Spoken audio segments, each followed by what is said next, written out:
This is the outside of the Swift Sundance 620 FB. As I move along, I will firstly come to the fresh water tank fill. As you can see, the cap can be locked. Just push in, twist to remove, and then pop your hose pipe in to fill up the fresh water tank.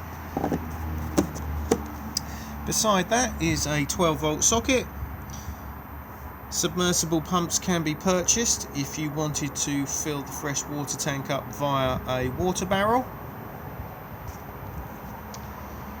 We then have the flue for the Truma boiler. If you are heating your hot water on gas, this cover needs to be removed.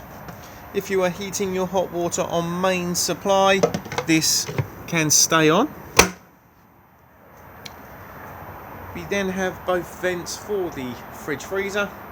Do not need to do anything with these. Just make sure that nothing is obstructing them and try to avoid spraying too much water at them when washing the motorhome. The grey water drain is just located here. So anything that goes down the plug holes goes into the holding tank and then is drained off on this grey tap just here. The spare wheel just sits underneath here, and in the jack and wheel brace kit there's a bar that locates where my finger is just here. Just pop the bar in, attach the brace, and then wind the wheel down.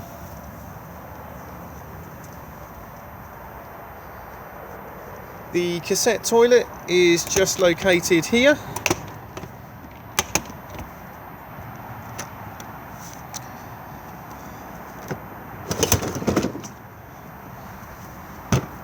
Before use of the cassette, just remove the cap and add your toilet chemical with a small amount of water. This is also where it empties from. Just remember that when you are pouring it away, just to hold the button in here to release the vacuum inside. It's also advisable to keep this seal lubricated. Thetford do their own seal lubricant, but any silicone-based lubricant is fine. And then by turning this part here, gains access inside the cassette for additional cleaning.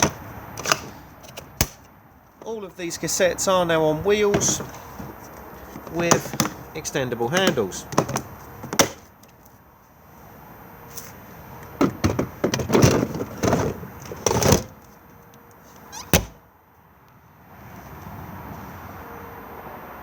We then have the Fiamma bike rack just here. Just pull to drop the bars down and then pop the bikes onto the rails and then secure these straps through the wheels and then secure these arms around the frames.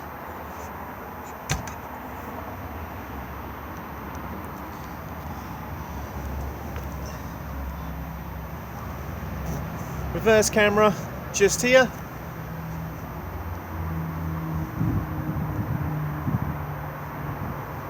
And then we have access underneath the fixed bed. There is more storage just here.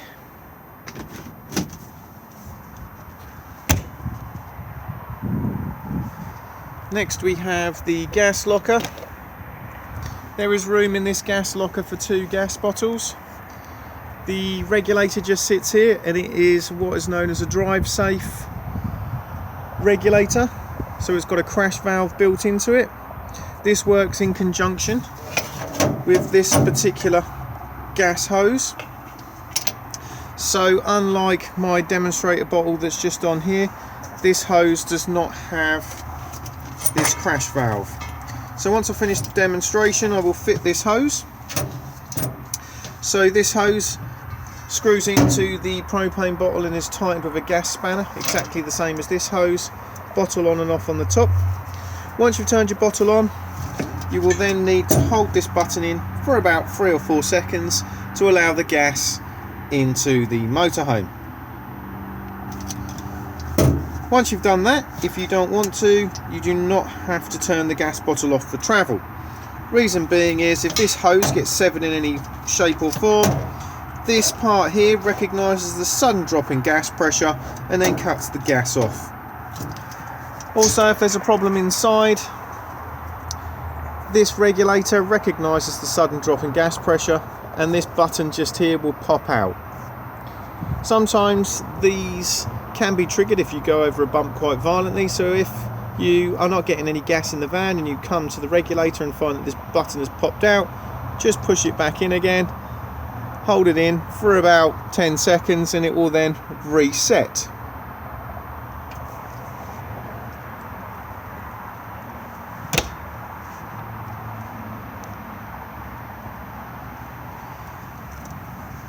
Mains hookup just here. We then have the electric step. This will put itself away when the engine is started. It will also put itself away when you lock the van on the key fob, and it will come out when you unlock the van on the key fob.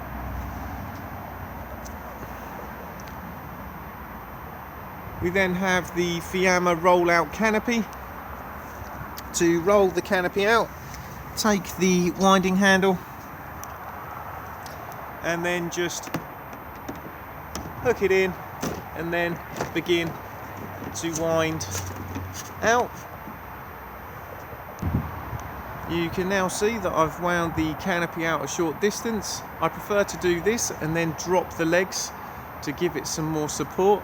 That way you're not putting too much stress on the side of the motorhome or the canopy itself. The legs are just clipped in, so just release and then come along to the end, unhook and drop, undo just here, drop the leg to the ground and then get the canopy at the height you require and then lock into place. And if I now do exactly the same again with the other leg,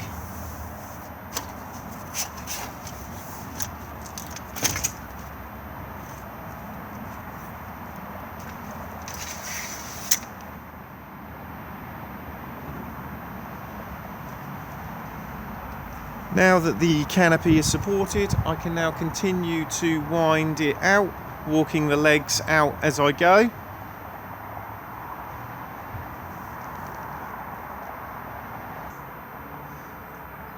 Once the canopy is fully rolled out, you can see it comes out a good distance. Never use the canopy in high winds as it does run the risk of being flipped over the roof of the motorhome. Because this particular canopy is very large, it does come with what is known as a rafter pole, so a centre pole that will just give it a little bit more support. It is telescopic and looks like this, and it just clips in at this point here and then at this point here.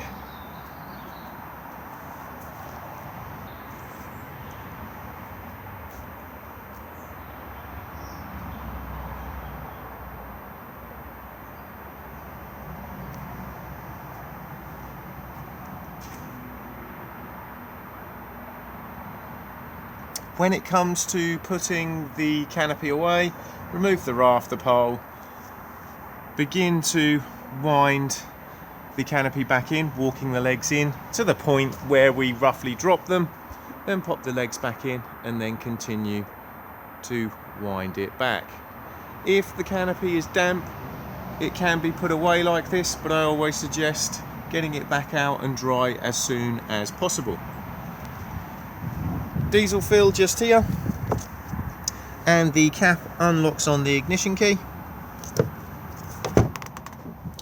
Tyre pressures on the door pillar just here, and then you will find the jack and wheel brace kit all underneath the passenger seat just here. Bonnet release just here. The reverse camera works on the sat nav. So if I now just turn the ignition on, you'll see the sat nav fire up. So it is a proper camper sat nav.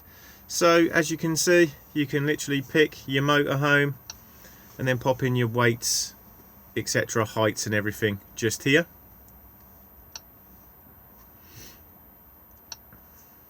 As soon as the motorhome is put into reverse gear,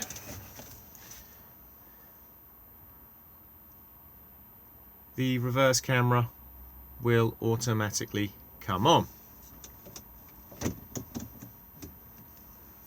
There is also a solar panel on the roof, and to view what the solar panel is doing, just come into the wardrobe, and the regulator just sits here, and you can also view what it is up to just by pressing the button here, so you can see the condition of the battery, etc., just here.